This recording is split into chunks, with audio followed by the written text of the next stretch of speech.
E pra finalizar essa parte de bancos, agora primeiro o Rodrigão, depois o Bruno ali. Que banco você acredita que é a melhor oportunidade hoje aí, na tua opinião? E depois o Bruno. Ó, vamos lá, vamos dividir aqui. Banco de crescimento e banco previdenciário. Hoje, banco previdenciário, se for carregar para o longo prazo aí, 5 anos ou mais, Banco do Brasil é uma oportunidade. Banco de crescimento, né? Tem duas teses que eu gosto bastante. Aí ele fala que ele gosta de Banrisul. Não, pode gostar, não tem BMG, não, brincadeira. Aqui eu acho que pode entregar mais crescimento é o Banco Inter, então é um banco que eu coloco lá na nossa carteira de crescimento. Ele tem entregado bons resultados, tem melhorado ali eficiência, lucro, então acho que ele tem um caminho a trilhar, que ele pode trilhar muito bem, a gestão está entregando muito bem, né? E o outro banco, que aí já é bem mais consolidado, mas que eu acho que ainda vai entregar muito crescimento e tem um caráter cíclico que pouca gente observa, é o Banco BTG Pactual, né? O BPAC 11. Então, quando a Selic começar a cair, as pessoas começarem a migrar para a renda variável, podem ter certeza que ele vai ter uma valorização expressiva, né? Se valorizou lá no tempo da pandemia. Além disso, ele entrega um projeto muito bom, né? Tem também várias fontes de receita. Então, acho que esses 3 bancos aí, bem divididos, são boas oportunidades. Boa, eu concordo. Eu acho o Banco do Brasil também, mas eu gosto mais de focar eu gosto mais de ficar no basicão mesmo, que apesar de eu concordar com o Inter, eu acho um bom case, eu não teria na carteira porque não é um pouco da minha estratégia, né, do meu jeito de investir. Eu gosto de Banco do Brasil e eu ainda gosto muito de Itaú. Apesar de ter andado, eu ainda acho que Itaú é muito óbvio de ter na carteira. Por uma questão de segurança mesmo, assim. De você ter um negócio que historicamente é provado, que é resiliente, que é meio anticíclico, sabe? Então eu gostaria de ter isso, não tem na carteira, mas eu gostaria de ter. E também porque tem uma possibilidade hoje de pagar um dividendo teoricamente bom para um banco que negocia com prêmio, né? Que negocia múltiplos altos. Mais ou menos, a minha projeção, mais ou menos uns 8,5 de yield para Itaú, talvez agora um pouco menos dado que subiu, vai 8 que seja. Cara, para o Itaú é muito muita bom coisa, para o né? Itaú, entendeu? Pagar 8% de yield. Porque você lembra da ótica do retorno total, né? Proventos recebidos mais a valorização do negócio. Então o negócio valorizou, paga proventos e ele é muito anti-crise. Então é um papel importante na carteira. Então eu vejo essas duas oportunidades óbvias. Para quem quer pagar um pouco mais de desconto, no momento atual, mais margem de segurança, Banco do Brasil. Para quem quer ter mais certeza, Itaú. Eu vejo dessas duas formas. E eu vejo que o fato do Itaú ter uma carteira de crédito bastante voltada para alta renda deixa ele mais resiliente mesmo. Deixa também. Que acaba sofrendo menos. É justamente isso. Que, por exemplo, você pega um Banco do Brasil, quando o agro vai bem, aí tá tudo certo, mas quando o agro vai mal, que foi o caso agora, ele sofre um pouco mais. O investidor que investiu entendendo a tese inteira, ele sabe que isso vai acontecer. Agora, o Itaú, por conta dessa carteira de crédito que eu vejo que é mais resiliente, acaba sendo mais previsível ali. E é por conta do ROI também que ele negocia um múltiplo mais alto. O né? lado ruim, entre aspas, né? O lado ruim do Itaú, ele não tem uma política de payout, data de pagamento, dividendo tão clara quanto o Banco do Brasil, que vai lá e dá um fato relevante às datas dos dividendos e o payout que vai ser praticado. O Itaú é meio do tipo, nós estamos olhando o mercado, se a gente decidir que a gente tem capital suficiente para pagar mais, a gente aumenta o payout. Se a gente decidir que não, por alguma questão, a gente vai diminuir o payout. Então, época da pandemia foi por conta do Banco Central. Aí depois o Itaú estava com muito medo dessa nova regulação, né? Quanto que isso poderia impactar o capital dele.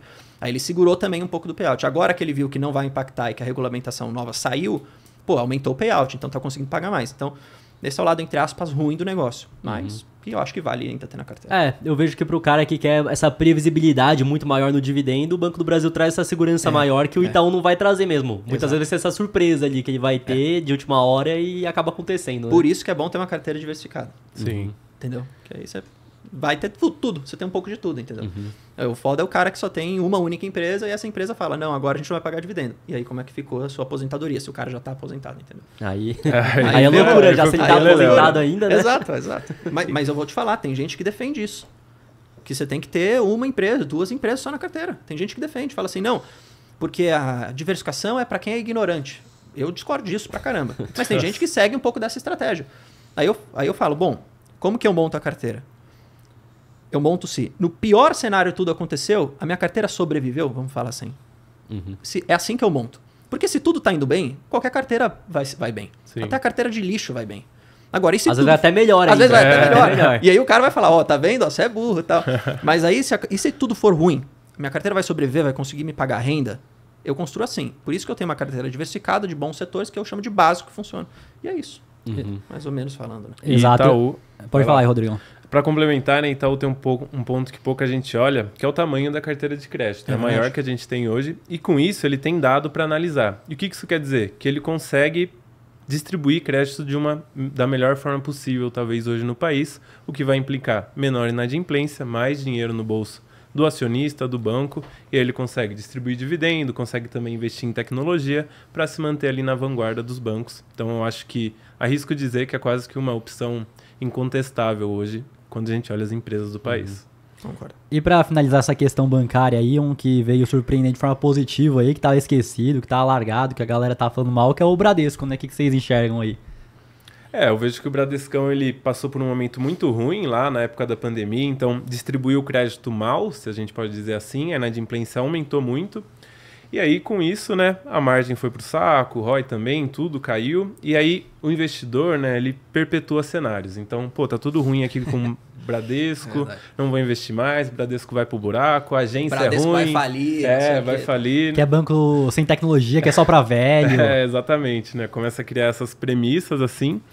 Mas só que não é, né? A gente tem que entender que os cenários vão mudando, então o Bradesco veio numa grande recuperação, mas se a gente falasse há 6 meses atrás que o Banco do Brasil não ia ter um resultado tão bom e o Bradesco ia ter um resultado que ia surpreender, iam tacar pedra na gente, praticamente, né? Mas eu vejo que o Bradesco vem se recuperando, principalmente ali na questão do crédito, a inadimplência tem caído, e acho que esse é o principal trigger, né, para a tese hoje, de fato, diminuir a inadimplência, aumentar a rentabilidade, a cotação vai acompanhar. Não, eu concordo. E uma coisa de... É legal, as pessoas que falavam, o Bradesco está muito barato, vai se recuperar tal. Era uma tese e de fato aconteceu. Então, bom para essas pessoas que investiram, entendeu? O cara tinha uma tese. As pessoas que falaram assim, não, minha tese de Bradesco é aqui, eu acho que está muito barato. E isso daqui vai se recuperar ao longo dos próximos meses. Aí, enfim, o resultado vai começar a dar essa flor de, melhor rentabilidade, lucratividade crescendo, a inadimplência sendo mais controlada, limpando as provisões do balanço. Isso aconteceu. Então, parabéns a quem tinha essa tese. Qual que era o problema que eu sempre falei? Eu via no passado o Banco do Brasil e o Bradesco de uma forma muito parecida em termos de desconto, assim, sinceramente. Claro que agora a gente teve um novo resultado de Banco do Brasil, então as coisas realmente mudaram um pouco. Mas eu sempre preferi mais Banco do Brasil e continuo preferindo. Mas nunca falei que Bradesco era ruim, vai falir, não sei o que e tal. Eu só preferia e continuo preferindo o Banco do Brasil hoje. Então, para carteira, eu teria Banco do Brasil e Itaú, eu não teria Bradesco. Mesmo com essa melhora, tudo, mesmo com esse potencial. Que eu acho que vai acontecer, tá? E eu acho que quem tem na carteira vai ser bem agraciado por isso. E em termos de dividendo também vai melhorar. Mas eu ainda prefiro ter Banco do Brasil e Itaú, acho que é mais óbviozão. É o custo de oportunidade, né? O custo de oportunidade, Sim. exato. Exatamente. O dinheiro é limitado, você vai ter que escolher aquilo que escolher você uma, tem que gosta escolher mais, né? Já vi gente falando assim, que eu tenho todos os bancos. Aí pra mim não faz sentido o cara ter todos os bancos. Compra ETF. Comprou ETF. Melhor. Inclusive era influenciador esse cara aí que falou que tinha todos os bancos. Não vou ficar falando quem é também, né? Todos os bancos? Falou que tinha todos os porra. bancos. Isso, cara. Eu não sei como tem gente, às vezes tem 20, 30 empresas, 35 empresas. Eu não sei como a pessoa tem capacidade de acompanhar 35. Não tem, né? Acho que o ponto é esse. Não tem. Nesse caso, de novo, o que eu falo? O pessoal pergunta, qual que é o número ótimo de ativos para ter na carteira? Aí eu falo, bom, isso é uma questão também muito subjetiva. Nas minhas visões, eu teria de 3, sempre no mínimo 3 a 12. Porque eu, na minha vida, já tive mais do que 12 e percebi que eu não consigo acompanhar mais do que 12. Então, eu trouxe essa visão para mim. Se o cara tem muita empresa e ele fala assim, não estou conseguindo acompanhar tudo, então é um indicativo de que ele tem muita coisa, ele deveria ter menos. Ou, quero continuar tendo muito porque eu não me sinto seguro. Compre ETF, então. Entendeu? Você vai ter mais segurança do que você está fazendo. E tem aquela questão que depois de certo número de empresas não vai mais diminuir o risco proporcionalmente ao número que Não você está vai. aumentando. Sim, Então, exato. Se eu não me engano, acho que foi o Markowitz que fez esse estudo. Inclusive, o Markowitz faleceu, então... Faleceu acho que faz uns meses já. E aí, enfim, ele era um bom financista. É legal os estudos dele. Ele falou de carteira de mínima variância, enfim, um monte de coisa desse tipo. E aí ele que, se não me engano, foi um dos primeiros caras, né, que separou os 2 riscos de mercado que existem. Os 2 riscos que existem num portfólio. Risco de mercado e risco específico. Tem gente que chama risco sistemático, não sistemático, enfim, mas risco de mercado e risco específico. E aí eles falam, o risco específico ele vai diminuindo à medida do tempo que você vai diversificando, vai tendo um número de ativos. Só que chega num ponto que você adicionar mais um ativo, você não mitiga mais esse risco específico, entendeu? Ele tende a 0 a mitigação, entendeu? Já chegou no limite. E aí diz, né, que é mais ou menos 15 ativos, depende um pouco da carteira que o cara montou, mas aí eu falo, 12 na minha opinião tende a ser bom. E aí risco de mercado é aquilo que você não mitiga mesmo, é uma pandemia. Aí ferrou, entendeu? Aí tudo vai cair e não tem como mitigar. O problema dos caras eu acho que diversificar é para ignorante. Aí o cara tem um ativo só, risco específico dele lá em cima, e aí vem uma pandemia ou a empresa vai mal. Aí acabou a carteira do cara. Porque é verdade, já vi um vídeo de um cara Entendeu? que já era idoso, acho que já tem uns 70 e poucos anos, que ele falou que ele se aposentou só comprando Bradesco. Foi uma empresa só que ele comprou a vida toda e se aposentou assim. Aí acho que ele tinha um sorte patrimônio de dele. 7 milhões, lembra? Que a gente Caraca. até reagiu. Reagimos, Aí tinha uns 7 milhões, acho que era tudo em Bradesco que ele tinha Sorte mesmo. dele que deu certo. Pior que esse cara é exceção da exceção, É exceção né? da A galera exceção. pega como, Exato. vou fazer igual aí. Não, é que o pessoal fala, mas o Warren Buffett falou uma vez, né, que diversificar é pra quem não sabe o que tá fazendo. Pô, gente, é o Warren Buffett, também, entendeu? É um outlier. A gente tem que olhar na distribuição normal, onde tá todo mundo, meio na média. Na média, o que as pessoas fazem? Se você não diversifica na média, você vai tomar nabo. Então você não pode pegar o outlier e colocar como se fosse a média, entendeu? Exato. O cara É a minha tá opinião. se considerando muito, muito bom mesmo, né? Pra acreditar Não, que ele vai estar nesse Eu tá espero que o patamar. cara que fale isso seja realmente muito bom. Pô, eu espero, mas a gente sabe que na distribuição normal todo mundo está na média, a maioria das pessoas. E a maioria que está na média, se não diversifica, se dá mal. E na minha visão é muito simples e é convexo o cara diversificar ainda mais no mercado financeiro. Sim. Na minha visão, a única forma que ele fala, não, que eu só invisto em uma empresa porque esse negócio de diversificar não vale a pena se for a empresa dele. Aí o cara pega tudo que ele ganha e bota na empresa dele, eu acho que faz sentido. Não, que eu exato. não diversifico, eu boto tudo na minha empresa, que eu confio na minha gestão, confio no meu taco, eu quero que se ferre. Agora, se o cara vai investir no mercado financeiro, não tem por que botar uma E a empresa gente só. conhece um cara desses, que ele falou, todo o dinheiro que eu tenho invisto na minha empresa, o que não tá na minha empresa tá em renda fixa americana. Tá em Caraca, título do aí. governo americano e é isso. E o cara acho que deve, acredito eu, que se já não é bilionário, tá próximo de ser. Caraca. E não vejo que tá errado Não, também. não tá errado. Mas é isso. Se você já não diversifica porque você investe na sua empresa, quando você vai para o mercado financeiro, então diversifique, né? Sim. E mitigue um pouco de risco aqui, dado que você tá fazendo tudo na sua empresa, 100%.